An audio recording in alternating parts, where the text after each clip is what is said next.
gmail.com. Coming up in the next 30 minutes.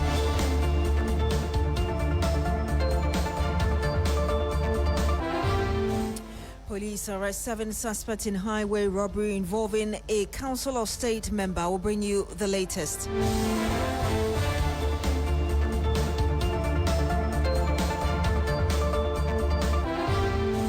Also on the program, in less than 48 hours, the opposition NPP will be heading to the polls to elect a flagbearer for the 2028 elections. But concerns are now emerging over unprecedented levels of vote buying. We'll interrogate these concerns.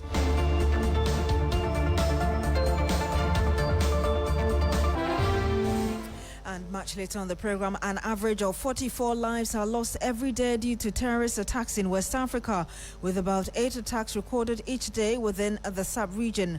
That's according to the Foreign Affairs Ministry.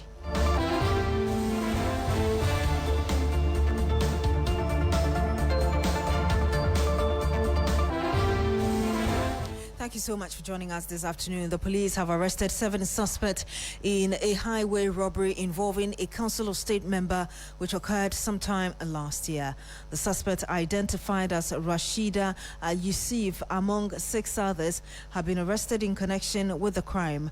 A number of items, including 50 assorted mobile phones, 7 wristwatches, and ammunition, were recovered in their possession. COP Lydia Yakodonko addressed the media some minutes ago. The police have arrested 7 suspects in a highway robbery involving a Council of State member, which occurred sometime last year.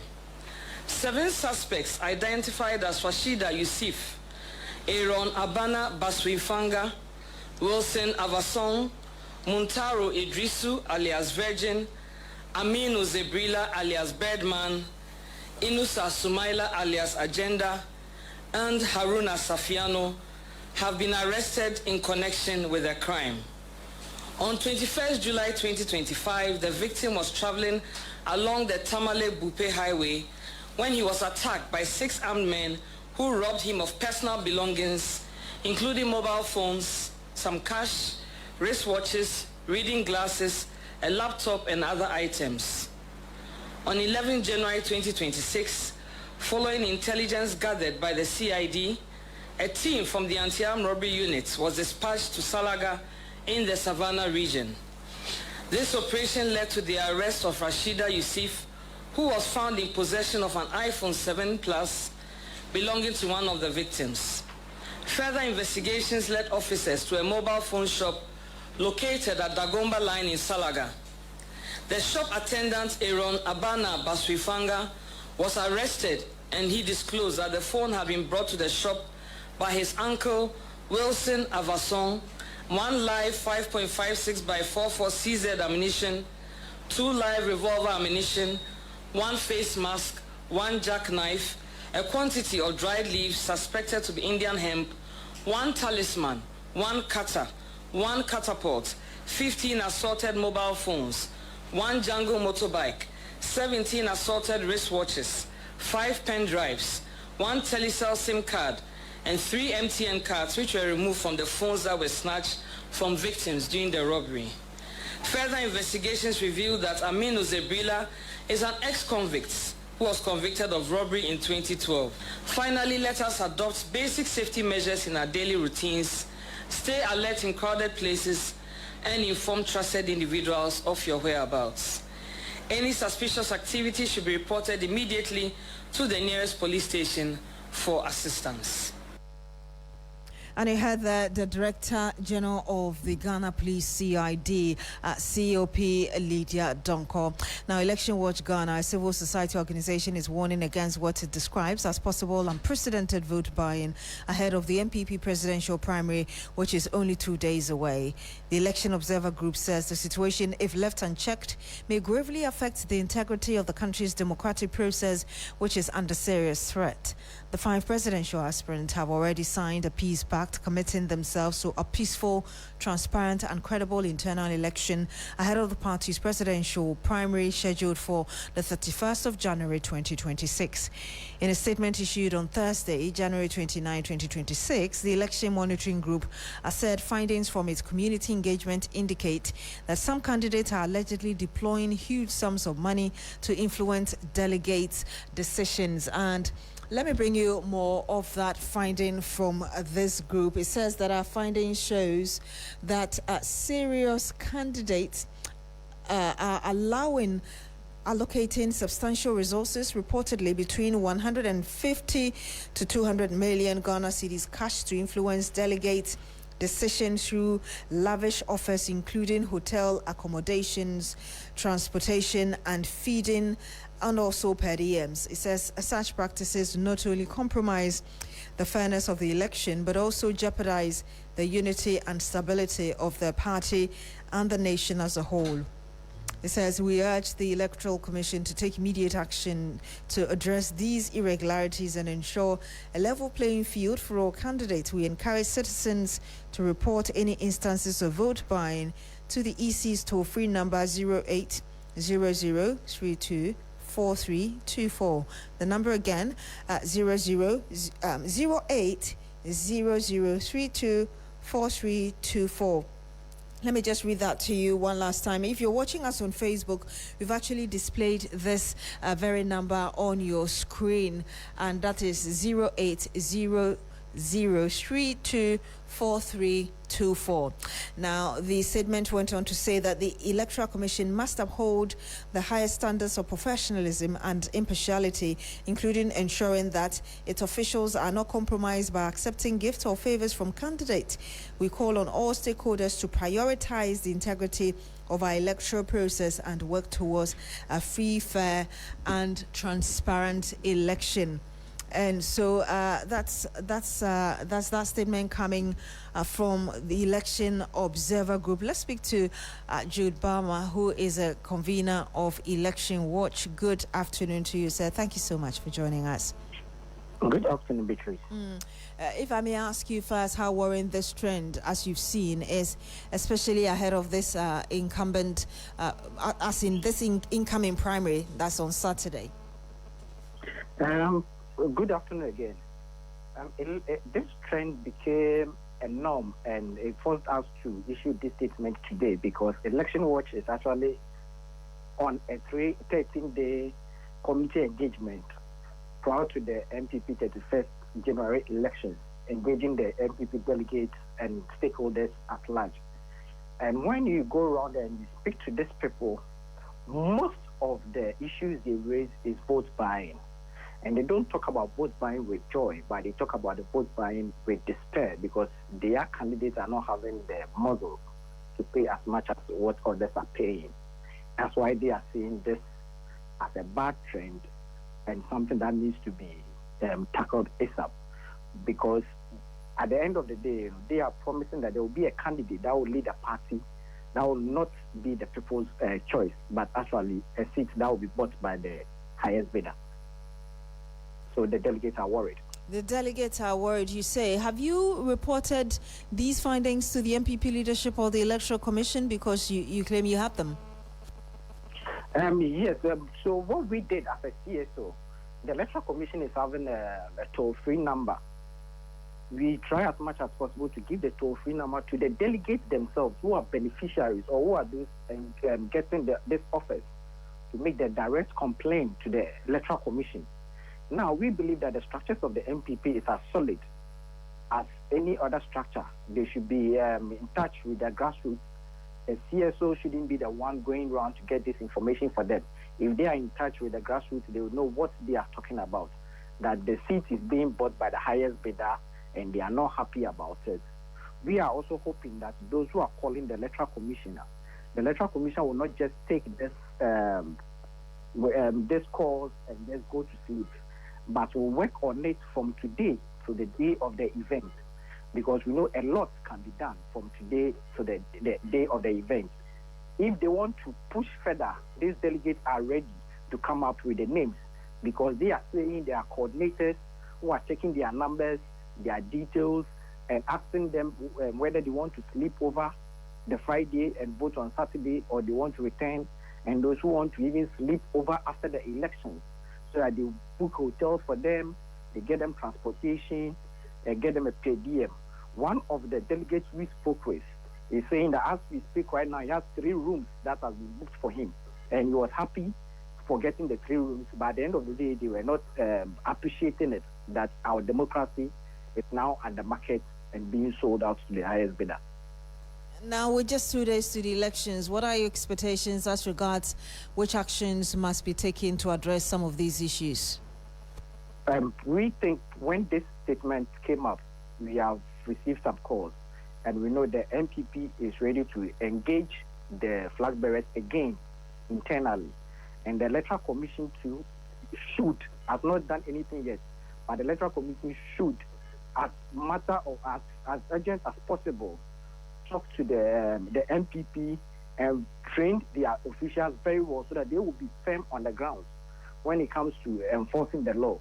This is not the work of the police. Vote buying is not the work of the police or the work of the NPP party, but the duty of the Electoral Commission to make sure that there is a level playing ground for both all parties involved in this election. It's their work, and they have to work towards it.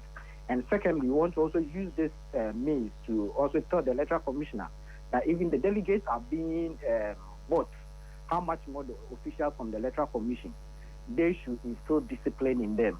They shouldn't go there and take something for breakfast, lunch, or transport. They should resource their officials very well to prevent them from falling into such temptations. All right, thank you very much, Mr. Bauman, for speaking to us. Thank you too. And you had Jude Bauman, he's a convener of the Election Watch Ghana, sharing details of a research, as it were, that they've done on this. Now, still on the NPP, and a flag bearer hopeful, Dr. Yao Oseduchum, believes he remains the only unifier to bring all members of the party together, since he has demonstrated that during his campaign activities. He also appealed to delegates to vote for him, as he touts his credentials of rolling out policies aimed at poverty reduction and eradication. I believe that our nation must ensure that workers have livable wages.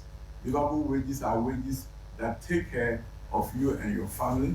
You're able to take care of your family, pay fees and other things, and be able down the line to own a car, own a home. That is what happens in most countries that are emerging out of poverty.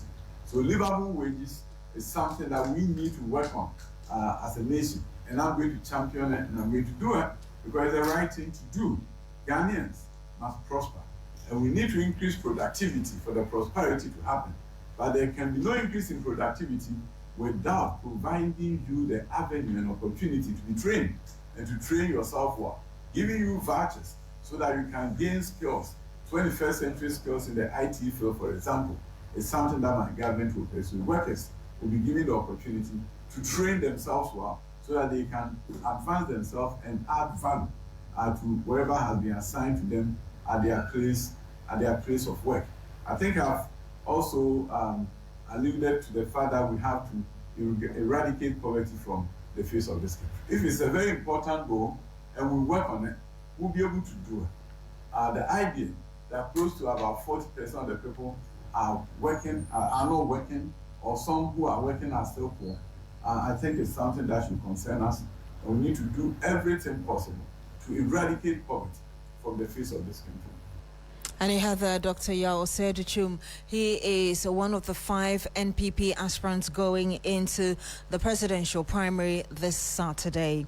Now, Vice President of Imani Africa, Kofi Bento, says the recent Supreme Court ruling of the Midday parliamentary election rerun highlights the role of the judiciary in correcting errors from lower courts. He says anyone who feels aggrieved by a judgment has the right to appeal, and the Supreme Court exists to ensure that mistakes can be overturned. Earlier, the Apex Court, by a 4-1 majority decision, quashed the Tamale High Court ruling that annulled the Pandai parliamentary election in December 2024. Leadership of the NDC have vowed to seek redress following the reinstatement of Matthew Nyendam as Member of Parliament for Pandai constituency after the Supreme Court's decision. Mr. Bento urged the public to respect court processes, adding that open commentary often lacks the full fact. He spoke earlier on TV3's Big Issue. The point that we all have to appreciate is that when the matter is before a court, as in the Supreme Court or any other court where the ruling hasn't come out, people should not go ahead and act as if they know how it's going to turn out. So for me, I mean, this is the law at work. The Supreme Court has done its job. And what it has done is not strange. It has overturned the ruling of a lower court because there were mistakes. And we all move on. The problem is where people take the ruling of a lower court, which has been challenged, and then they proceed as if that ruling cannot change. In this particular instance, the EC and Parliament acting as if, the matter cannot change, and then going ahead to arrange a by-election. Today, as we speak, whatever money was spent on that by-election is wasted. So we all have to appreciate that elections are not won at the polling station. They are won if they are challenged in a court of law, because the court will declare who the winner actually is. If we understand these things, we will all be better off for it. So that's how we should see this present ruling. And in future, people should wait for the judges to conclude the matter before they take steps. And he had Kofi Bento, his lawyer, and the Vice President of Imani Africa, speaking to me earlier on the Big Issue on TV3. Now, the Ayawaso East NDC parliamentary primary is also some few days away, and campaigning continues unabated. The election slated for the 7th of February has become necessary after the passing of the MP, Nassar Ahmed, earlier this month. 5 aspirants who filed nominations to contest the parliamentary seat on the ticket of the NDC have all been declared following a successful voting exercise, including the widow of the deceased MP. Let's connect with our reporter Noura Mohammed, who is currently in the constituency. Noura, talk to us about the euphoria in the constituency as at now. Yes, can you hear me, Beatrice? Yes, I can. Please go ahead. Yes, so the constituents are sort of torn between the 5 parliamentary candidates for the parliamentary, for the NDC ticket to run during the by-election. And out of the people we spoke to, it seems to be torn between Baba Jamal and the wife of the late MP, who is Hajia Amina Adam. And most of them are looking forward to the elections come February 7. And then some are, those who are against the late MP's wife are saying that they hadn't really seen anything the MP did. And so what exactly is this wife, this widow, going to continue? And then those who are for her are saying that it is time that we had more female representation in our parliament. And so they feel like she's the woman for the job. She has the constituency at heart, and she's coming to continue the good work that the late McNaza did. And so it's quite, it's quite tight between the two of them. We also have the constituency chairman who's also running, and then some 2 others. And they don't really seem to have as much support based on the people we spoke to. So it's pretty euphoric, like you mentioned, and the energy is quite rife over there. If you say the energy is quite rife in the constituency, what exactly did you see? Well, we saw that when we approached people, they were very sort of energetic and excited and looking forward to the elections. Some of them spoke against each other, some were debating, some were arguing, So, we could point to that and think the energy was rife in the constituency. Thank you very much, Noura Mohammed. She's our correspondent currently monitoring the atmosphere in Ayawaso East as constituents there prepare for a by-election on the 7th of February. Meanwhile, the New Patriotic Party has named Baba Ali as its parliamentary candidate for the Ayawaso by-election. Now, this decision comes ahead of the crucial contest following the death of the sitting member of parliament, which created a vacancy in the constituency. Baba Ali, a former constituency executive, was selected for after consultations within the party, with the NPP expressing confidence in his ability to retain the seat, and that by-election is scheduled for the 3rd of March. Now, an average of 44 lives are lost every day due to terrorist attacks in West Africa, with about 8 attacks recorded each day within the sub-region. This was revealed by Ghana's Foreign Affairs Minister Samuel Okudzeto-Ablakwa, who noted that the sub-region has become the global hub for terrorism activities. The minister reviewed this grim picture at the high-level consultative conference on regional cooperation and security in Accra, attended by security chiefs from member states within the region, including Burkina Faso, Guinea, Nigeria, and Mali, among others. The two-day conference is aimed at preempting and strategically confronting the threat of terror within the region. The challenges we face are not confined to a single nation. Extremism in the Sahel, piracy in the Gulf of Guinea, trafficking across porous borders, and the silent erosion of resilience in our communities are threats that transcend national borders. They remind us that no state can stand alone. Our strength lies in unity, in pooling our wisdom, and in the courage to act together. It is totally unacceptable that we do not have an agreed regional vehicle to address this trans-border challenge. And that is why we have convened this meeting as leaders determined to find a lasting solution to this threat. We meet at a time when the sub-region faces deep structural pressures: violent extremism, terrorism, instability, climate stress, food insecurity, and youth unemployment converge, creating vulnerabilities that extremists and criminal groups exploit. Intelligence, therefore, cannot be confined to kinetic threats alone. It must encompass the broader picture, the economic corridors that sustain trade, the border communities whose livelihoods depend on cross-border movement, and the social fabric that binds our societies. Our deliberations today must be multidimensional. They must integrate economic realities, social pressures, and governance weaknesses into the threat we face. They must anticipate not only the movement of armed groups, but also the silent erosion of resilience in communities where opportunities are scarce. Intelligence becomes not only a security tool, but a compass for socio-economic development. Yeah, the Foreign Affairs Minister Samuel Okudzeto-Ablakwa. Female students of the Northern School of Business in Tamale who were affected by a devastating fire outbreak on Wednesday, the 20th of January, have begun leaving campus. School uniforms, mattresses, and other belongings of over 900 female students of the school were devastated following the fire incident.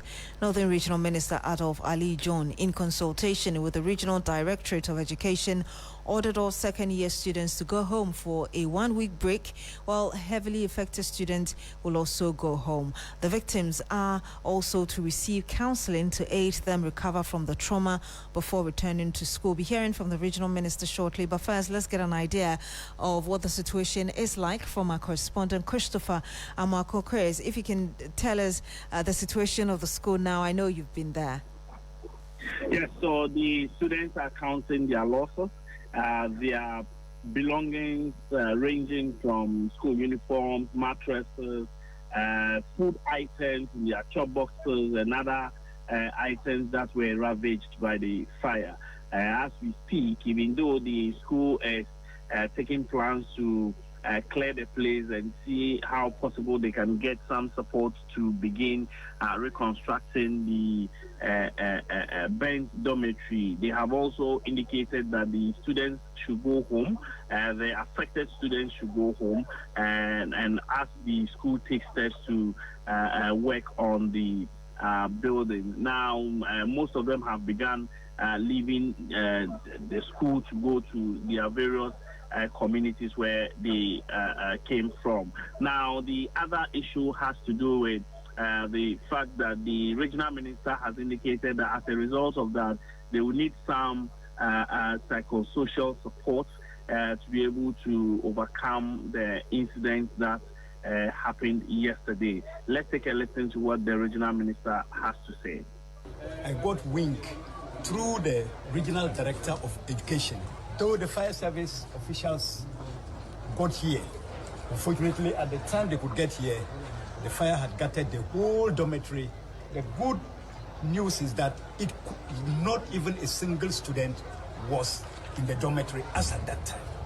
And so in the midst of all this sad period, we still have to say a very big thank you to God, because none of our students was in the dormitory or hurt in any way at that moment. And one thing that I can see, and everybody around me can see, is that everything, every property of every student within this dormitory capacity of 900 students has been burned down totally. It's a very sad situation. Most of these students are final year students who are preparing to register for their WASI. Looking at the problem now, myself and the regional director of education, the headmaster, we have put our heads together, and the only thing that we can do at this critical moment is to let the second years go home. We are giving them 1 week break, saying that the students who are seriously affected should also go home. And you had the Northern Regional Minister Adolf Ali John. Let's wrap up with Christopher Mwako, who is our correspondent. Chris, like I said, you've been to the school. If you can tell us the demeanor of both students and school authorities following this fire outbreak. Yes, the students are sad. Those that are still on campus are waiting for their relatives to get in touch with them so that they can leave and start going home. The teachers are also unhappy about the situation because their students have been affected. Some of them have become a burden onto them because they would demand some financial support from them to be able to go home. But this undoubtedly is going to affect academic activities, especially those who are candidates and preparing for their exam. Indeed. Thank you very much, Christopher Mwako. He's our Northern Regional Correspondent. Now, the Ghana Federation of Allied Health Professional Workers Union and the Medical Laboratory Professional Workers Union at the Kolebu Teaching Hospital have threatened a strike from February 4, 2026 due to lack of directors for some units under the laboratory department. They have accused hospital management of a breach of Section 69 of the Labour Act, Act 651, and are demanding urgent redress of the issue. The unions are asking for the appointment of a head of laboratory services and laboratory manager for the Kolebu Central Laboratory, saying a further delay will cause the industrial action to happen. Chairman of the association, Adam Ayem, also demanded the suspension of a possible privatization of the Kolebu Central Laboratory pending engagement with the union. For many years now, we have been asking for the opportunity to have our own directorate that takes care of us and that helps to promote whatever is allied health, for good governance, for accountability, for education, etc. That's all we have been asking for. Since time immemorial, we have been under the Medical Affairs Directorate. The nurses have their own directorate with their director. The pharmacists have their own directorate with a director. The doctors have their own directorate with a director. Currently, we are under the medical directorate, the doctors. The JV General Services have a directorate with a director. Now we come to all these professions, and all we are asking for is give us also a director. And you heard that the chairman of the Ghana Federation of Allied Health Professional Workers Union. Well, that's it for the Midday News here on 3FM and 92.7. My name is Beatrice Adu. Thank you very much for joining us this afternoon. Log on to 3news.com for more news.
Hello there, good afternoon and welcome to Business Daily on 3FM 92.7. Coming up, Ghana Union of Traders Associations GUTA applauds Bank of Ghana for slashed policy rate, single-digit target, and Agribusiness Chamber demands sector-wide price cuts amid improved economy. Plus, Ghana sees some construction relief as building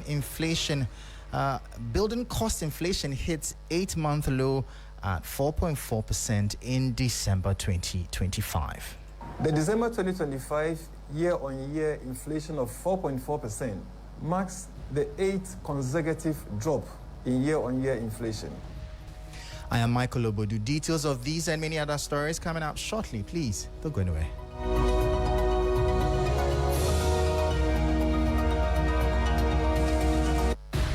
Well, thank you so much for your time, and straight into our top story. And the Ghana Union of Traders Associations GUTA has welcomed the latest cut in the policy rates, praising the central bank governor and suggesting his ambition of achieving a single-digit rate before the end of his tenure may be within reach. The Bank of Ghana announced a reduction in the policy rate from 18% to 15.5%, a move that has been welcomed by the business community.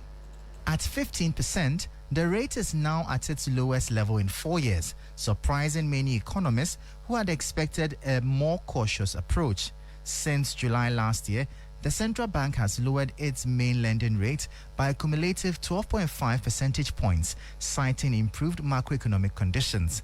Governor Johnson Esiama said the Monetary Policy Committee's majority decision reflected confidence in Ghana's economic outlook, with inflation remaining under control.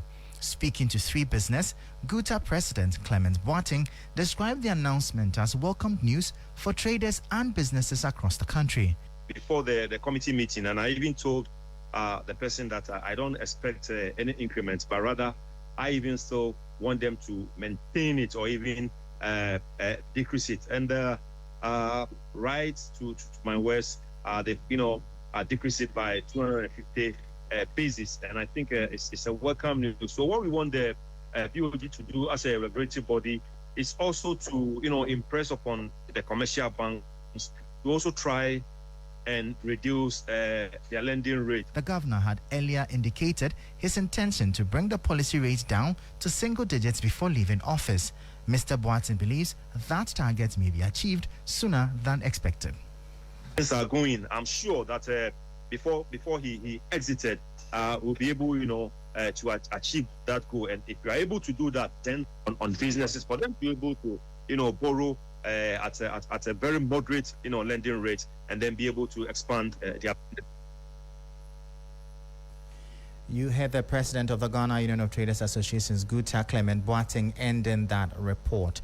Now, the Chamber of Agribusiness Ghana has issued an urgent call to stakeholders across the agricultural value chain to implement immediate and structured price reductions. The Chamber argues that the current easing of macroeconomic pressures has significantly lowered operational costs, making a strong case for lower food prices. There is more in this report.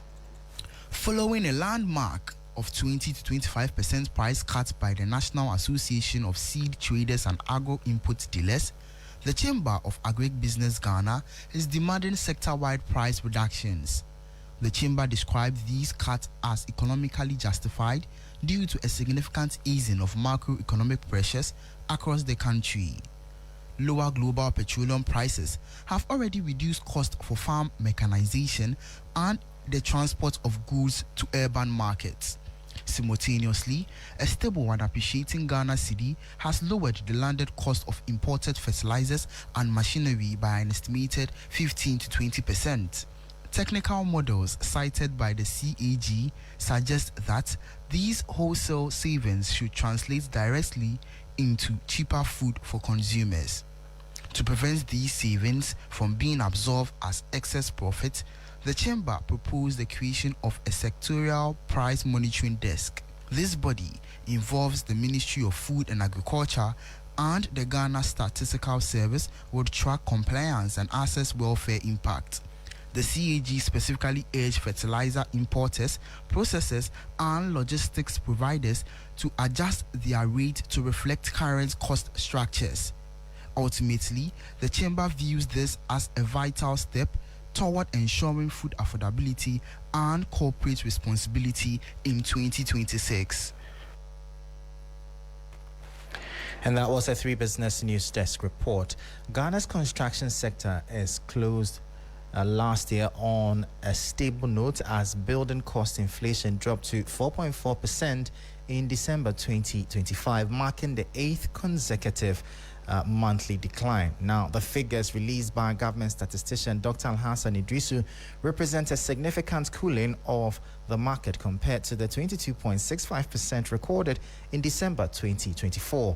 This signals a sustained easing of the price pressures that have historically burdened developers and homeowners. This means, on the average, building input prices were 4.4% higher in December 2025 than they were in December 2024. Now, on a month-on-month basis, inflation was negative 0.2%. This means that between November and December 2025, building input prices fell by 0.2%. This is a key message for the construction sector. And what is the message? We are seeing price stability. And even as a small reduction in overall monthly building cost, but over the period, we are seeing that prices are becoming very stable. The December 2025 year-on-year inflation of 4.4% marks the 8th consecutive drop in year-on-year inflation. So you heard the government statistician Dr. Alhassan Idrisu speaking. Now, away from that, the Minister for Trade, Agribusiness and Industry, Elizabeth Ofosu-Adjare, has underscored Ghana's unique advantage as the host of the African Continental Free Trade Area Secretariat. She stated that by improving domestic production standards and maritime logistics, Ghana is positioning itself as the manufacturing gateway to a continental market. Speaking at the Africa Trade Summit 2026, Ofosu-Adjare declared that the government's industrial agenda is now firmly anchored on value addition to ensure long-term productivity and global competitiveness. The Minister for Trade, Agribusiness and Industry, Elizabeth Ofosu-Ajare, has reaffirmed that Ghana's economic future depends on shifting from raw material exports to high-value manufacturing. Ghana has adopted deliberate strategy, sector-specific industrial policies with innovative financing structures. We have moved away from generic industrial support to focused intervention in sectors where Ghana has actual or latent comparative and competitive advantage and where we can build competitive value chains. Textiles and garments high on the block for 2026. Why textiles and garments? The answer is simple. First, employment creation potential. Second, regional market opportunities. With the Africa Continental Free Trade Area now operational and Ghana's continued access to EU market and AGOA, we have preferential access to market representing over 1.5 billion people. The Africa Trade Summit 2026 is the continent's premier platform for advancing industrialization, trade and investment, organized by the African Trade Chamber in partnership with the government of Ghana.